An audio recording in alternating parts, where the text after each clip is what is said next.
Social action forum award ദാനം നടത്തി.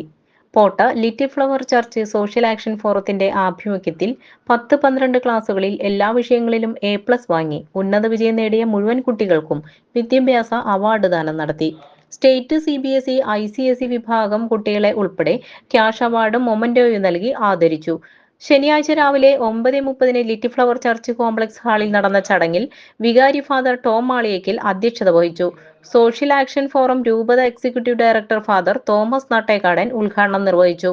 President Paul പുല്ലൻ സ്വാഗതവും ജോയിന്റ് സെക്രട്ടറി ജാൻസി വിൽസൺ നന്ദിയും പറഞ്ഞു. മതബോധനം രൂപത സ്കോളർഷിപ്പ് പരീക്ഷയിലെ റാങ്ക് ജേതാക്കളെയും സംഘടനാ മീറ്റിംഗുകളിൽ മുടങ്ങാതെ പങ്കെടുത്തവരെയും സംഘടനയിലേക്ക് ഏറ്റവും കൂടുതൽ പിരിവ് സംഭാവന ചെയ്ത കുടുംബ സമ്മേളന യൂണിറ്റിനെയും ചടങ്ങിൽ ആദരിച്ചു. അസിസ്റ്റന്റ് വികാരി ഫാദർ റെയ്സൻ തട്ടിൽ, ട്രസ്റ്റി സെബി പരേപ്പാടൻ, കേന്ദ്രസമിതി president Daison Menachery, headmaster Mestin PC എന്നിവർ ആശംസകൾ അർപ്പിച്ചു സംസാരിച്ചു. Secretary Beena Davis, treasurer Varghese Chenathuparambil, PK Kochappu, PK Joseph, TK Jose എന്നിവർ നേതൃത്വം നൽകി.